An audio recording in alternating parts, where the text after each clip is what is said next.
Now on 18 Eyewitness News. The U.S. Corps of Engineers is planning to remove Greenville's flood protection berm. Wayne County will receive a grant to replace a bridge that was damaged in last year's flood.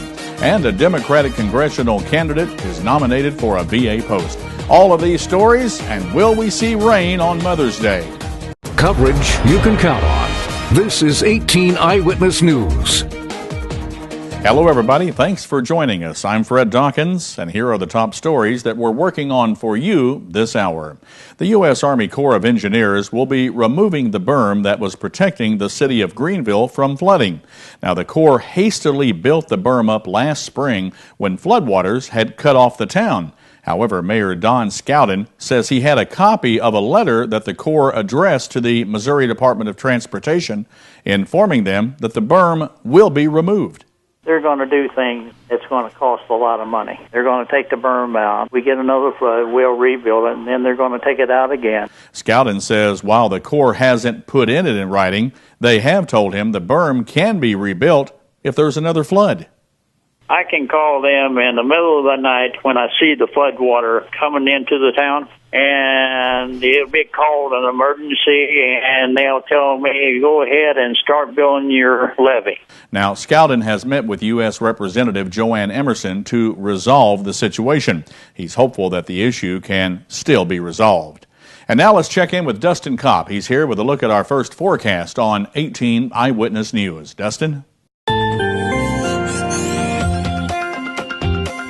Good evening, Fred. Good evening, everybody. Temperatures right now on the mild side, 70 degrees in Festus and St. Genevieve, 71 right now at Fredericktown, Cape Girardeau at 72, 74 in Poplar Bluff, and 72 right now in Ellington. As we head through the evening hours, mostly sunny at 7 p.m., cooling down to 68 degrees, 62 by 9, with clear skies and 56 by midnight. As we head to the bus stop in the morning, temperature around 51 degrees with a southeast wind about 3 miles per hour with mostly sunny skies. I'll give you more details on your forecast, including your weekend weather forecast. All those details coming up later in weather.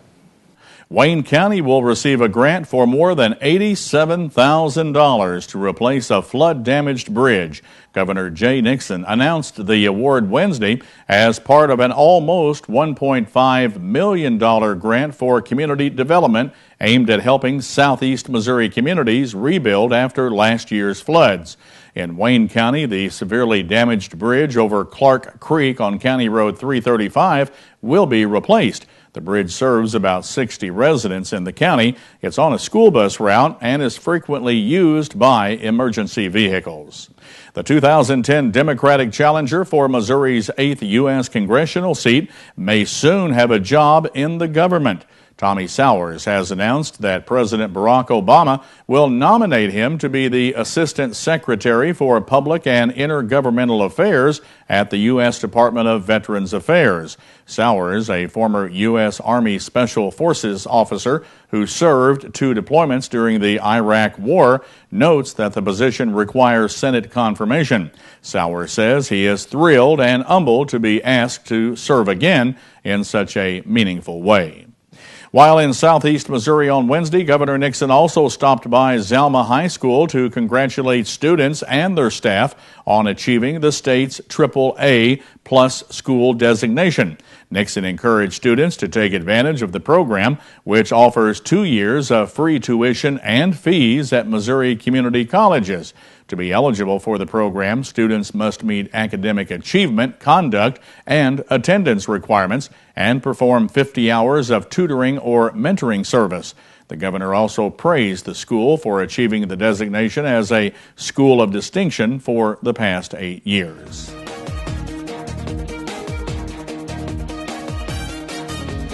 When we come back on 18 Eyewitness News, this lake in Farmington will be the scene of wiggling and giggling Saturday morning.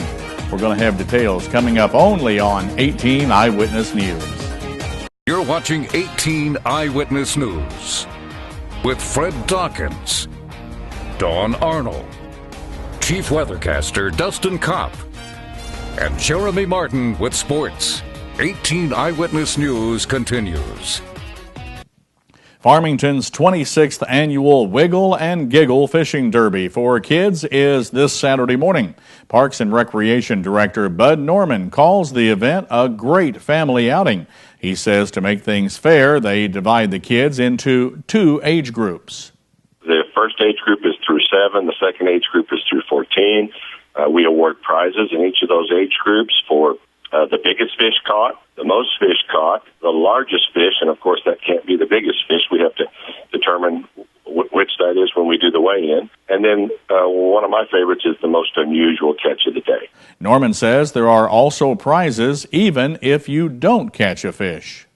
2 bicycles for us to give away to the participants, and you don't have to catch a thing to win. You just have to be there for the drawing. Boys buy, girls buy. Registration for the Wiggle and Giggle Fishing Derby opens Saturday morning at 7:30 with fishing from 8 until 11 at Hager Lake in Farmington's Industrial Park. The city of Perryville is unveiling a new logo. The emblem was designed by the Wright Group with public input through an online survey.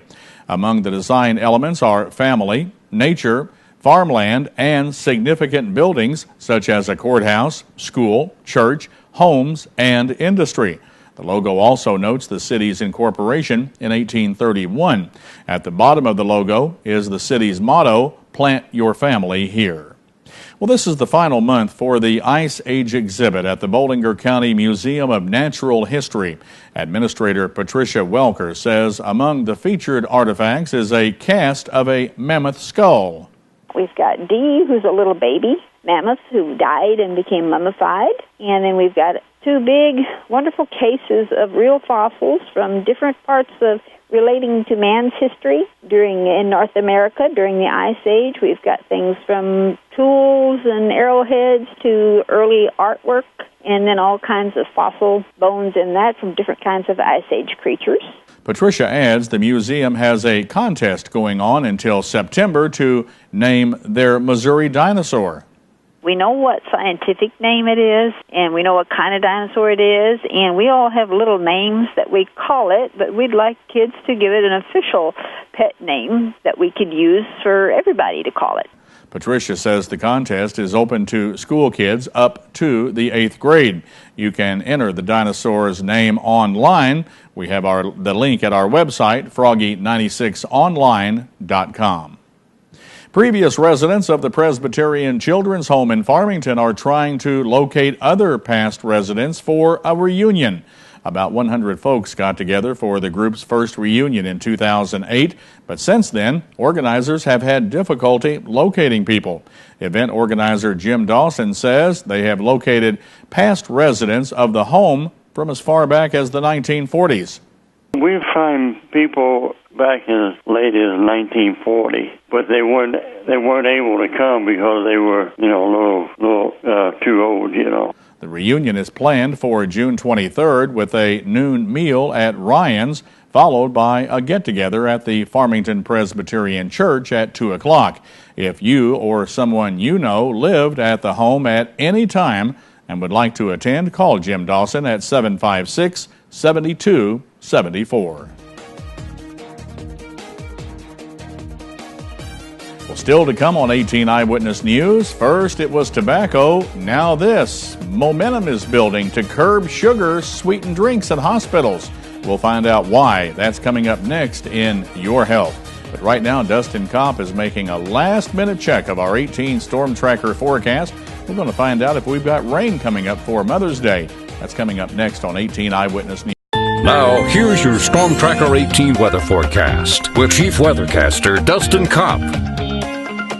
And welcome back. Plenty of sunshine through your Saturday, but temperatures are going to be average for the next few days and then start to warm up for next week. And then we also see a chance of showers, maybe even a thunderstorm on Mother's Day. Here in southeast Missouri, temperatures are in the 70s, 72 right now in Cape Girardeau, 70 across the board in the northern portions of our viewing area, up in Festus, St. Genevieve, and Potosi, 71 right now in Fredericktown and Ironton, 73 in Van Buren. As we head out to our weather station here at the station, we have a current temperature of 70 degrees under a mostly sunny sky. Feels like 70 out there with current dew point at 48, humidity 45%, and an east wind about 3 miles per hour.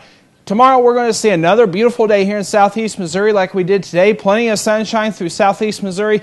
Nothing too bad to complain about for your day on Friday. So for tonight, we'll see clear skies, low of 49, light to variable winds, 48 up in Festus, 49 in Fredericktown, in Ironton rather, Fredericktown at 47, and 48 degrees in Van Buren. And we'll see a low around 50 degrees in Piedmont, 51 in Poplar Bluff. Tomorrow, we'll continue to see those temperatures start to warm up.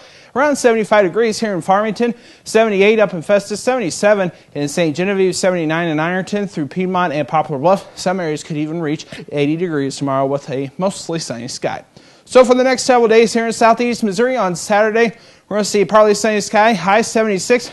A shower is possible on Sunday, about a 40% chance with a high of 72.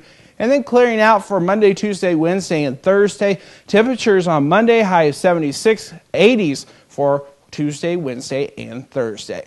And let's take another look at our weekend forecast here in southeast Missouri. High 76 on Saturday, partly sunny skies, low of 54, and then on Sunday, a chance of a shower, about a 40%, with a high around 72. That's Check Your Storm Tracker or weather forecast. More details are located at froggy96online.com.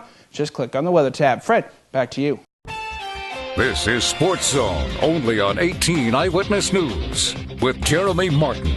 Pinch hitter Matt Carpenter lined a go-ahead double in the 6th inning, and Alan Craig hit a 2-run home run to cap a 4-run burst in the 9th as the St. Louis Cardinals beat the Arizona Diamondbacks 7-2 Wednesday night for a 3-game sweep. David Freese had 3 hits as St. Louis won its 4th game in a row. Kyle Loesch, who improved to 5-1, allowed 1 run and 7 base hits in 5 innings. The Diamondbacks started the 9th inning with 3 straight singles to load the bases against Mitchell Boggs. But Jason Mott came on to retire the side on a strikeout and a double play for his 6th save. The Cardinals enjoyed their only day off this month before starting a 3-game series this weekend at Busch Stadium with the Atlanta Braves.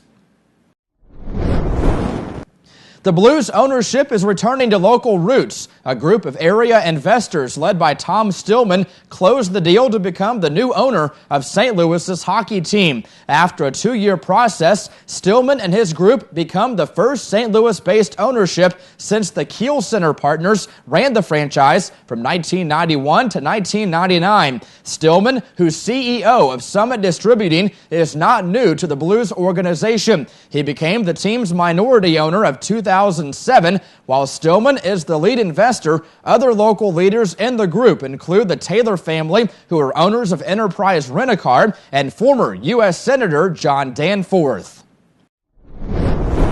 And less than 5 weeks after signing a 1-year free agent deal with Cincinnati, former Rams offensive guard Jacob Bell is retiring from football. Bell says there were a lot of factors involved in his sudden and surprising retirement, but he says he's in good health right now at age 31 and wants to make sure he can say the same thing when he's 41, 51, and beyond. Bell told reporters, quote, "The reality is that for me, it came down to risk and reward. How much can they pay me to take away my health and my future and being able to be with my family and just have a healthy lifestyle," end quote. So after 8 seasons, the last 4 of which came with the Rams, Bell is calling it a career. And that's a look at sports. We'll be back with today's Your Live segment right after this on 18 Eyewitness News. Is your opportunity to bag the housing bargain of a lifetime gone? Signs the housing recovery may finally be here. I'm Stacy Johnson. That's just ahead on Money Talks News. Do you see news happening in your neighborhood? Email us at news@kdkz.tv.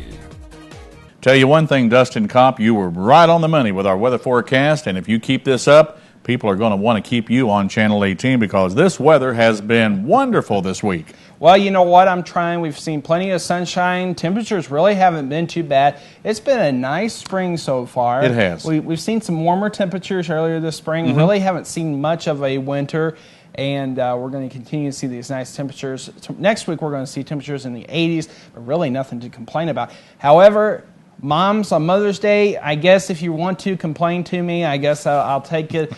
Mother Nature is not cooperating with all the moms out there. with some chances of rain out there for your day on Sunday. Well, we'll take that, I guess. You know, the flowers out there and the grass, they need this rain. So, that's very true. We are lacking a little bit in the rain department, and some grass and fields need to be watered anyway. You bet they do. All right, well, thank you for joining us on 18 Eyewitness News. We'll be back at 10 o'clock tonight, and then for an early morning edition tomorrow morning at 6 a.m. Until then, have a blessed evening. God bless everybody. Have a good night, everybody.